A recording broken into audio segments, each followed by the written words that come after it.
Thank you. I'd like to thank Plug and Play and TMC for allowing us to be here. My name's Michael Woods. I'm the Chief Medical Officer for Caresyntax. I'm a board-certified general surgeon. And I'd like to start a little differently here with you all today, audience participation. So I'd like you to raise your hand if any of you have ever had or have known an individual, family, friend, somebody injured, harmed, or who died as a result of medical care. I don't know if this is representative, but typically when I do this exercise in an audience like this, 50 to 70% of people will raise their hands. I'd like to introduce you to my grandfather. He was a pretty impressive guy. And at the age of 83, he was still going out to the farm twice a day to feed the dog. I don't know why he felt he needed to do that. But he did, and then he went in for surgery, and he died 3 days later of a completely preventable medical error. So unfortunately, this is very common in healthcare all over the world. Caresyntax is an established player in the operating room. And what we do is safety, quality, and simplicity in the most dangerous and expensive environment in the world, the operating room. We're not a startup. We have 1,800 hospitals globally. We're installed in 6,000 operating rooms. We have major investment partners with Mitsubishi and Barco. We have a AAA portfolio, and we have good expertise internally. It's all based upon our surgical operating system for digital surgery. It's tightly integrated hardware and software.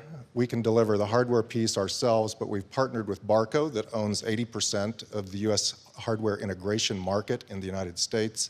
And our software can lay on top of it and provide analytics, including artificial intelligence that will provide to the clinicians clinical analytics. It can provide operational analytics. We can do population-based surgical management as well as patient engagement, and we can lay third-party applications on top of that.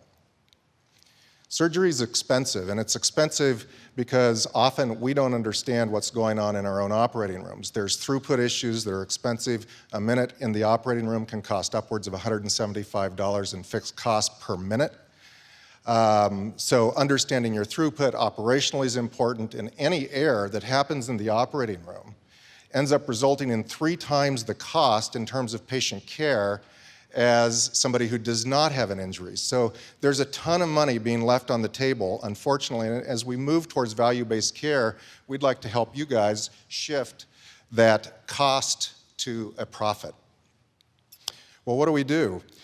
We really are focused right now on software, our Qvident software, actionable dashboard, and what we can do with that is a variety of things. We can identify patient risks, so we can do preoperative harm mitigation. We can actually calculate a morbidity and mortality before the patient actually gets into the operating room, and a significant number of those factors are going to be modifiable. So guess what? If you change that, you shift the morbidity and mortality curve.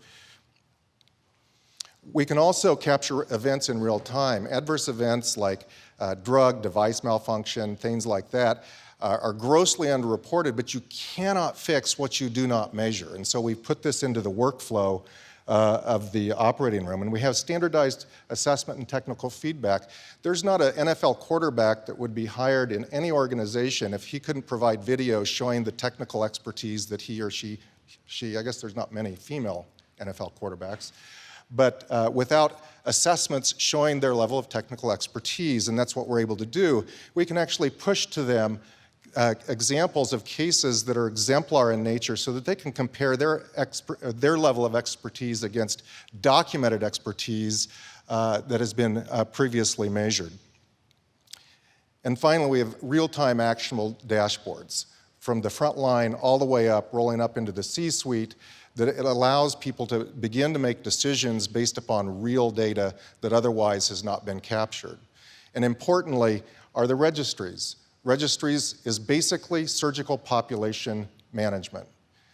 You can drill down, right down to see what individual was in the operating room as it relates to an adverse event. If you're having turnover trouble within that operating room, you could potentially identify a specific nurse, for example, that seems to have difficulty in OR turnover.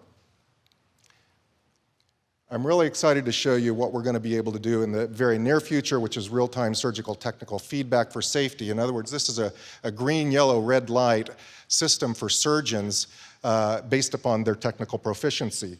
The instrumentation recognition here is actually real. We already have this capability.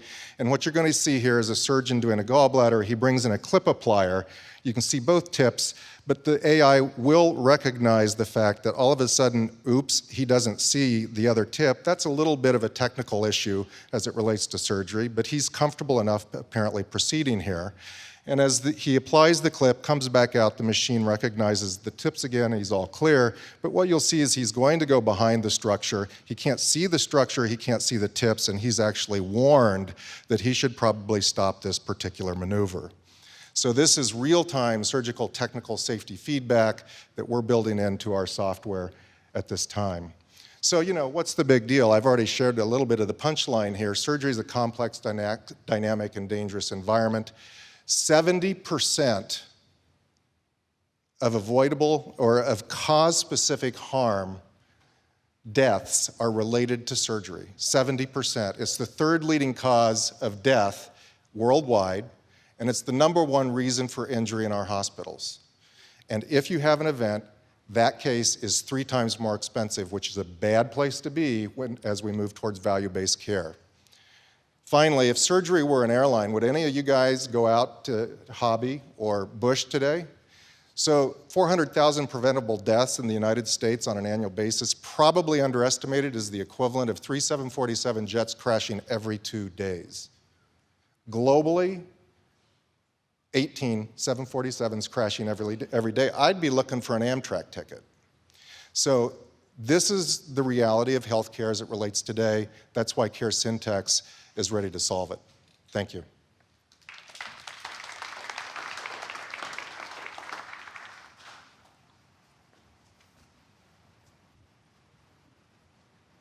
Apparently it was crystal clear. I've got a question for you. So maybe you can talk to us about the video you showed with the red light, green light, yellow light. How does that factor into the medical alert and fatigue and signal fatigue we're seeing with providers these days, where there are so many alarms they tend to just override and ignore? So maybe you can tell us how you've overcome that problem or factored into the workflow that they really acknowledge that. And yeah, fabulous question. I mean, our vision for the Qvident software is actually to make the electronic health record irrelevant, because it will sit on top of the electronic health record and ingress actionable data. There's a big difference between the 200 or 300 alerts that a clinician is getting on a daily basis. The serum potassium is out of whack. It's 5.1. It alerts because it's out of the normal range.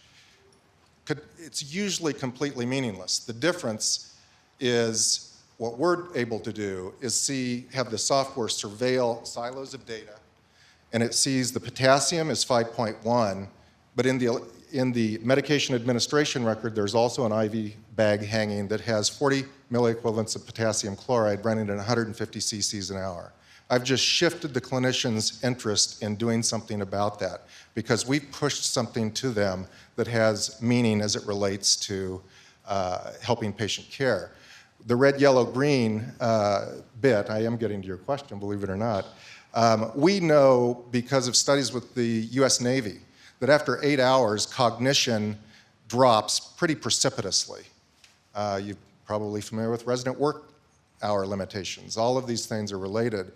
The more tired I get, the more I need that, because we know technical proficiency will decline the longer an individual is up and doing these cases. And we, unfortunately, in our culture, you see surgeons operating from 8 in the morning until midnight. Not necessarily smart, but we're going to help them. All right, Thank question to the right here. Acceptance. Yeah, that's a good question. Our early adopters tend to be university systems, so the University of Iowa, University of Wisconsin, University of California, San Diego, and the reason for that is they're using it to do standardized assessment of their resident training individuals. There has been, believe it or not, there has been no standardized assessment of technical proficiency in the surgical profession. So that's going to be an inroad, and the applications to that just become iterative as we go. Again, it's awfully hard for me to imagine a surgeon sitting in a room and saying, you know what, I understand it might improve safety, I just don't think it's really relevant here. Oh, that's a great, is it discoverable? So we get this all the time, and that's why Caresyntax is going to be the first surgical patient safety organization in the world. We will have federal protection under the 2005 Patient Safety Act of the federal government in the United States. Nothing's discoverable. All right, thank you. Thank you.